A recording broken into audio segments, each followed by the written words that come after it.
During the transformative era of the 1960s, amidst fervent calls for education reforms, Sesame Street emerged as groundbreaking television programming that redefined the landscape of children's media. Conceived during a period marked by heightened awareness of educational disparities, especially amongst Black children, Sesame Street was born out of the visionary effort to leverage television as a tool for educational equity. So join us today while we talk about the Black history of Sesame Street. And if you like stories like this, you can find more stories like this at onemichistory.com.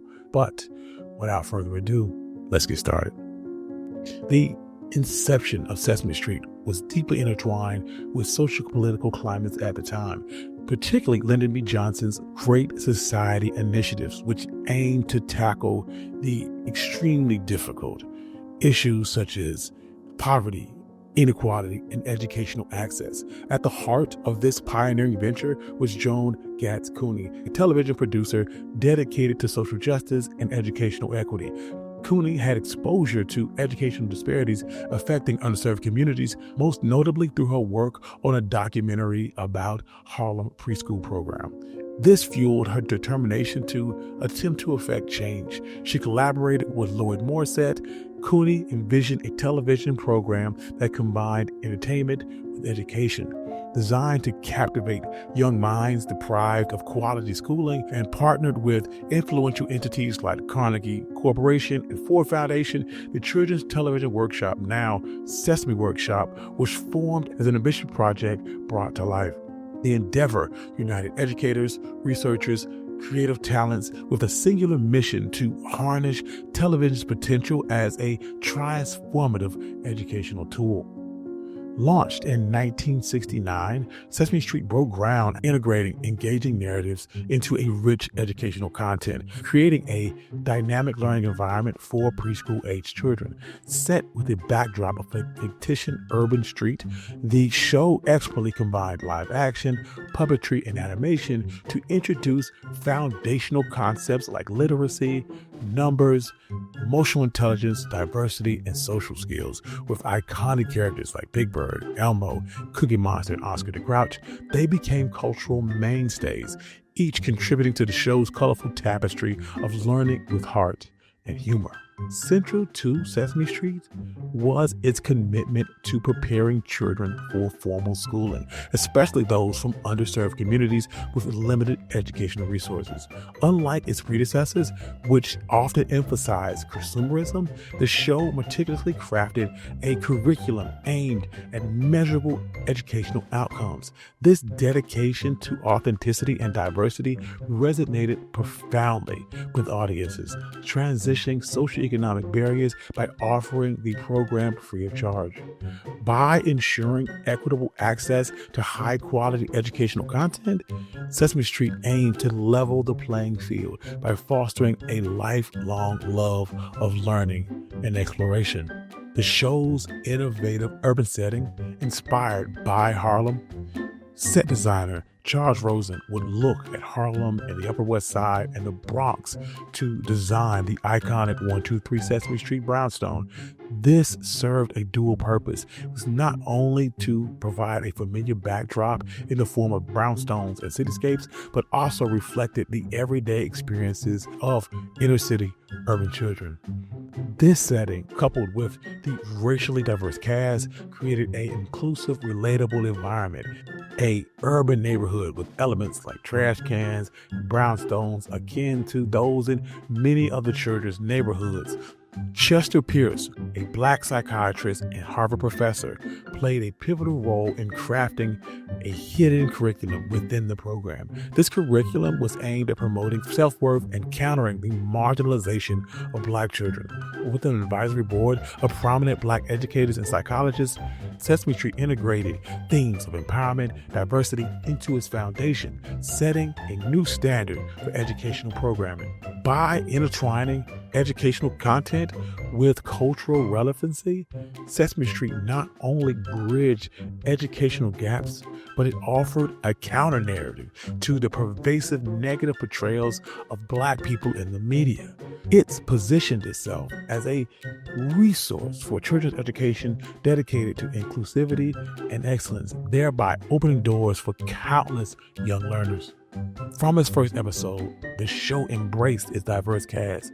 The pilot featured its first two human characters, Gordon and Susan, both whom were Black, setting the tone for the inclusive world where all people of all backgrounds coexisted and thrived together. This commitment extended well beyond the scenes, with a significant portion of the crew hailing from New York's dynamic Black entertainment scene. The impact of the show was further amplified by its impressive lineup of Black guest stars who enriched Sesame Street's cultural narrative. James Earl Jones was the first Black guest star on Sesame Street, reciting the alphabet on the pilot episode. Other prominent figures such as gospel legend Mahalia Jackson, baseball icon Jackie Robinson, civil rights advocate and politician Shirley Chisholm contributed to the show's inspiring message of self-worth and empowerment, and Nina Simone's poignant performance of To Be Young, Gifted, and Black particularly resonated with Black youngsters. Yet, the show was not without controversy. In 1970, the Mississippi State Commission for Educational Television notoriously banned Sesame Street due to its diverse cast, reflecting racial tensions of the era. Public outcry eventually led to the ban's reversal and highlighted the show's commitment to challenging racial prejudice and promoting diversity. Behind the scenes, the Children's Television Workshop actively sought diverse insight with prominent Black voices in advisory roles to ensure an authentic representation of Black communities. Despite these efforts, though, Sesame Street continued to face some criticism. Later, they would introduce Roosevelt Jackson, a Black puppet who spoke in AAVE, sparking debate within the Black community.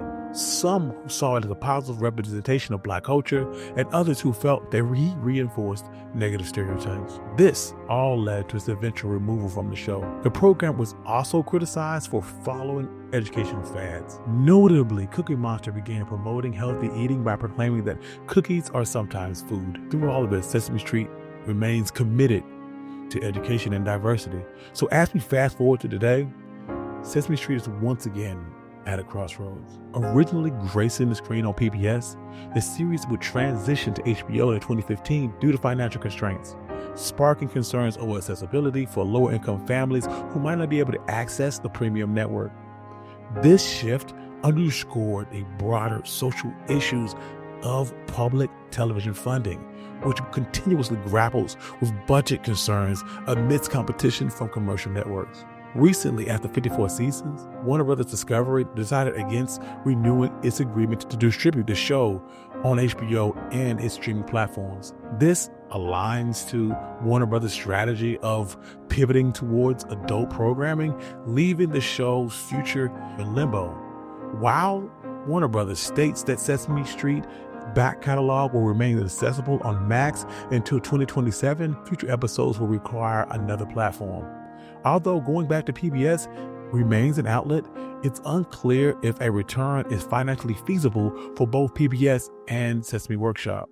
The financial terrain is complex.